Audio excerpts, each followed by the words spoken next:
ঘূর্ণিঝড়ে কালীনগরের জল সরবরাহের বার্ষটি বিকল, মেরামতের দাবি কমিটি। প্রচন্ড ঘূর্ণিঝড়ে বিকল হয়ে পড়েছে WSS এর বার্জ। কালীনগর তৃতীয় খণ্ডে উপরাকনদীতে থাকা দুর্বল বার্জটি উপরাকনদীতে বিকল রয়েছে। বার্জের যাত্রী গোলযোগের কারণে জল সরবরাহ করা যাচ্ছে না। বর্তমানে বার্জটির সম্পূর্ণ মেশিনারি অকেজ অবস্থায় রয়েছে। এজন্য গত 72 ঘন্টা থেকে কালীনগর এলাকায় জল সরবরাহ বন্ধ রয়েছে। বার্জটি যাত্রীক সমস্যার মেরামত না বা সারিয়ে না তুললে জল সরবরাহ করা সম্ভব হবে না বলে কমিটির অস্থায়ী সভাপতি সুধন্যা সিনহা, সম্পাদক সুশীল কুমার সিনহা জানিয়েছেন। তারা অভিযোগ করে জানান, বাসটির নির্মাণ কাজে ব্যাপক দুর্নীতি হয়েছিল। এ ব্যাপারে বিভাগীয় কর্তৃপক্ষের কাছে নালিশ জানিয়েছিলেন। এদিকে কালীনগর পার্ট 3 WSS কমিটির কর্মকর্তারা অভিযোগ করে আরও জানান, ঘূর্ণিঝড়ে বাসটি বিকল হয়ে পড়েছে। বিভাগীয় কর্তৃপক্ষের সঙ্গে যোগাযোগ করা হলেও কোনো সদুত্তর পাননি।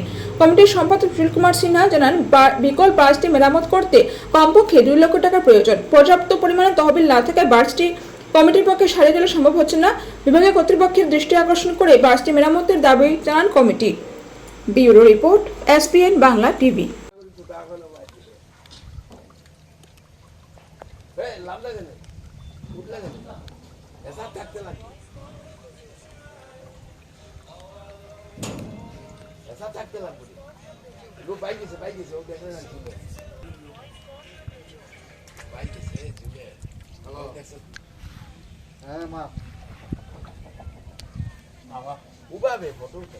কিনেছি, সরকার থেকে কোনো কিছু পাইতেছি না, কোনো গ্রান্ট পাইতেছি না, যার কারণে আমাদের এই দুরবস্থা।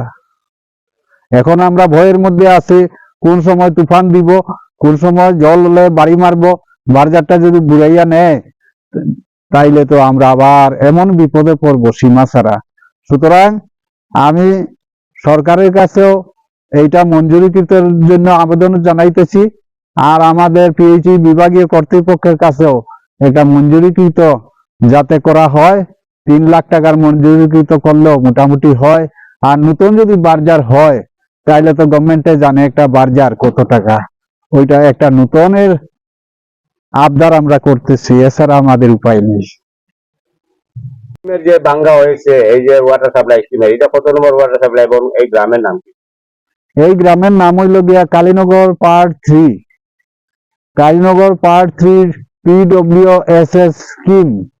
এই স্কিমে আমরা বিগত 2011 ইংরেজি থেকে এই স্কিমটা সরকারে দিয়েছে এবং বিগত 2024-এ এই বারজারটা, স্কিমের বারজারটা জলে ডুবে গিয়েছিল।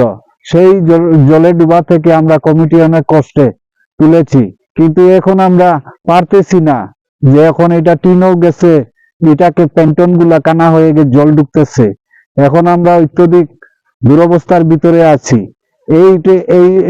এর জন্য আমরা অনেক নেতাদের কাছেও হেঁটেছি এবং PHE বিভাগীয় কর্তৃপক্ষেও অনেক কিছু লিখিতভাবে আমরা চেষ্টা করেছি, কিন্তু আজ পর্যন্ত বার্জটা ঠিক করে নাই। একটা নতুন বার্জের যদি করা হয় তাইলে আমরা স্কিমটা রীতিমতো চলবে। এটা এখন মেরামত করতে অনুমানিক কত টাকা প্রয়োজন?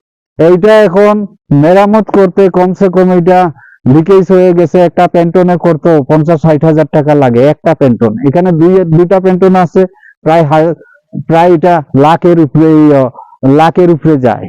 টিনের চালও আছে, এরপরে টিনের চাল, এরপর ওয়েল্ডিং, এইগুলা সব মিলিয়ে মোটামুটি 1.5 থেকে 2 লাখ টাকা হইলে আমাদের বারজারটা রক্ষা হয়, আমরাও রীতিমতো জল পাই।